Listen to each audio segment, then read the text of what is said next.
जी जनाब। हमने 4 stages discuss कर ली हैं रोड मैप इम्प्लीमेंटेशन की। Help, build, grow, scale. 6 step पे जाने से पहले या 5th और 6th को डिस्कस करने से पहले इन चारों को मैं आपको एक पिरामिड की शक्ल में दिखाता हूँ ताकि आपको बेहतर अंडरस्टैंडिंग हो सके कि किस लेवल पर क्या करना है, क्यों करना है और आप कैसे ग्रो कर सकते हैं। तो ये एक हमने पूरा फ्रेमवर्क बनाया है जिसका नाम ही 6 फिगर रेवेन्यू फ्रेमवर्क है। और अगर आप ये चार्ट देखें, ये पिरामिड देखें, पहले देखें कितना अच्छा बनाया है, ठीक है। दूसरा है आप ये देखें कि यहाँ पे हमने एक साइड पे हेल्प लिखा है, बिल्ड है, ग्रो है, स्केल है। अगर आपके सिम्टम्स देखेंगे लेफ़्ट साइड के ऊपर, जहाँ पे क्या नज़र आ रहा है, हेल्प स्टेज में आप हैं तो क्या है, आप लॉस्ट हैं, आप नो सेलेबल स्किल है आपके पास, कोई लर्निंग नहीं है, जॉब नहीं है आपके पास, ठीक है, नो और लेस इनकम है और आप फैमिली डिपेंडेंट हैं। ये सारे सिम्टम्स हैं जो पहले हम डिस्कस भी करके आए। तो काइंड ऑफ एक समरी के तौर पर ये आ रहा है। तो यहाँ पे आप हैं तो क्या करें, स्टार्टिंग की टू सक्सेस क्या है यहाँ पे, starting get the learning and training to build the skill and sell the skill, simple is that. क्या करें, स्किल की लर्निंग करें, ट्रेनिंग करें, प्रैक्टिस करें और सेल करें। इससे आगे जब आप जाते हैं बिल्ड स्टेज के अंदर, तो यहाँ पे जो स्ट्रगल क्या है, आप स्ट्रगलिंग स्टेज में यहाँ पे आपकी टाइम मैनेजमेंट नहीं हो रही है, जैक ऑफ ऑल प्लेटफॉर्म है आप, ठीक है, प्लेटफॉर्म के ऊपर डिपेंडेंट है।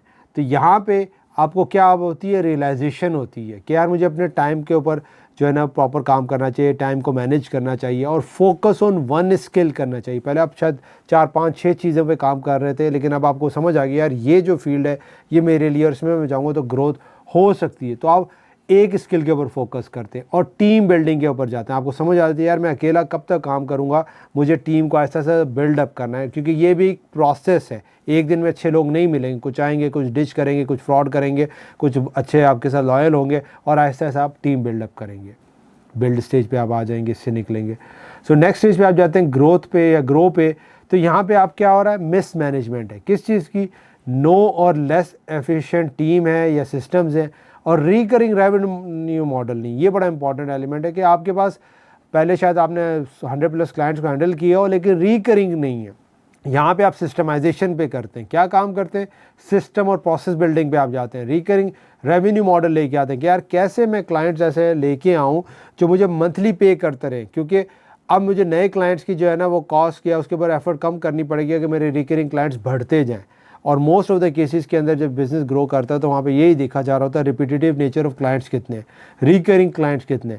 और अगर आप देखें तो हर बिज़नेस के अंदर होते हैं, कुछ में मंथली होते हैं, कुछ में बाई मंथली होते हैं, कुछ में हर 3 मंथ्स के बाद होते हैं।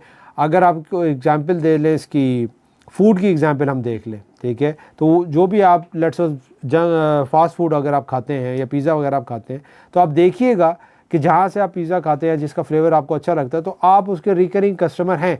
हर महीने बाद या 2-3 महीने बाद आप उधर का विज़िट कर रहे होंगे, ठीक है। इसी तरीके से सर्विस सेक्टर में हम आ जाते हैं, प्रोडक्ट्स के अंदर आ जाते हैं। तो रिकरिंग मॉडल जितना जल्दी आप लेके आएंगे और अच्छा मॉडल लेके आएंगे, रिकरिंग के अंदर एक बड़ी इंपॉर्टेंट चीज़ है, अच्छा होगा, क्वालिटी होगी तो वो रिकरिंग के अंदर आपके पास रहेंगे, दोबारा भी आएंगे, रिपीट परचेज होगी। नहीं होगा तो वो रिकरिंग नहीं बिल्डअप होगा। तो रिकरिंग बिल्डअप करने का मकसद भी ये और पर्पस भी ये कि वैलिडेशन कि वाकई में कुछ सॉलिड प्रोडक्ट या सर्विस आपकी है और लोग आ रहे हैं और आपको रेगुलर पैसे दे रहे हैं। तो बहुत इंपॉर्टेंट यहाँ पे सिस्टम की तरफ हम जाते हैं। और जब हम स्केल में जाते हैं तो यहाँ पे चीज़ें, आपकी जो प्रॉब्लम है स्टैग्नेंट है, चीज़ें बस स्टेबल एक लेवल पर चल रही थी।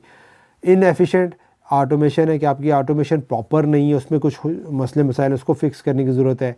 लैक ऑफ जॉइंट वेंचर्स हैं, आप जॉइंट वेंचर्स नहीं कर रहे, लोगों से कोलैबोरेशन नहीं कर रहे हैं, आपको फंडिंग की ज़रूरत है यहाँ पे और आप फंड जनरेट नहीं कर पा रहे। तो ये कुछ चैलेंजेस आपके पास होते हैं। तो यहाँ पे आप एक्सपेंड कैसे करते हैं, आप अपनी ऑटोमेशन के ऊपर काम करते हैं, ठीक है। आप पहले फ्री के टूल्स यूज़ कर रहे थे, फ्री के ऑटोमेशन में जा रहे थे, अब आप यहाँ पे पेड पे जाएंगे, आप प्रीमियम चीज़ों में जाएंगे जो आपको उसके फुल फंक्शन या फुल फीचर्स के साथ खेलने का आपको मौका देंगे, ठीक है। आप जॉइंट वेंचर्स करेंगे, लोगों के साथ कोलैबोरेशन करेंगे। कहीं पे हो सकता है आपको 10% मिले लेकिन आपको ओवरऑल आगे जाके फ़ायदा हो, कहीं पे हो सकता है आपको 50% मिले लेकिन आपका जो काम का नेचर का वर्क है वो डिफरेंट हो जाए। तो डिफरेंट एंगल्स की जॉइंट वेंचर्स को आप देखेंगे, कोलैबोरेशन को देखेंगे। हो सकता है आप AI का काम कर रहे हो और वेब डेवलपर के साथ कनेक्ट हो कि यार तुम्हारे पास AI का काम आए तो मैं मेरी तरफ रेफ़र करो, मैं कमीशन दे दूंगा। आपके पास वेब डेवलपमेंट का काम है तो आप शायद उसको रेफ़र कर दें। तो इस तरीके से आप चीज़ों को देख रहे हो। फंडिंग आप जनरेट करेंगे, कुछ आइडियाज़, कुछ चीज़ें ऐसी पाइपलाइन में आपके पास नज़र आएंगी होंगी जो फंडिंग डिपेंडेंट होंगी। तो आपने फ़ंड या तो सेव किया होगा या जनरेट करने की तरफ जाएंगे ताकि आप उन काम को कर सकें, उन चीज़ों को टेस्ट एंड ट्रायल कर सकें, ताकि आप यहाँ पे स्केल की तरफ से और फ़ायदे ले सकें। ठीक है जनाब, तो ये एक पूरा पिरामिड है। अगर आप इसको फॉलो अप करते हैं, स्टेप से जाते हैं, it will take some time, ठीक है, it will take maybe years, but आज और इस कोर्स की मदद से आपको अब ये समझ आ रही है। हमें नहीं समझ थी, काश हमें कोई समझा देता तो हम बहुत सी चीज़ों में डिफरेंट तरह के स्टेप्स लेते। तो आपको ये समझाने का, बताने का मकसद ये है कि आप फिर कल काश ना करें। ठीक है, इस चीज़ को फॉलो अप करें, इम्प्लीमेंट करें। अगर आप हेल्प में skill building, practice, implementation, skill, practice, implementation, आपके बहुत से मसले मसाइल से हल हो जाएंगे। ठीक है जनाब। सो नेक्स्ट वीडियो में हमारी जो 5th स्टेज है, एग्ज़िट की स्टेज, उसके बारे में बात करेंगे कि वहाँ पे रोड मैप कैसे होना चाहिए। मिलते हैं आपसे नेक्स्ट वीडियो में।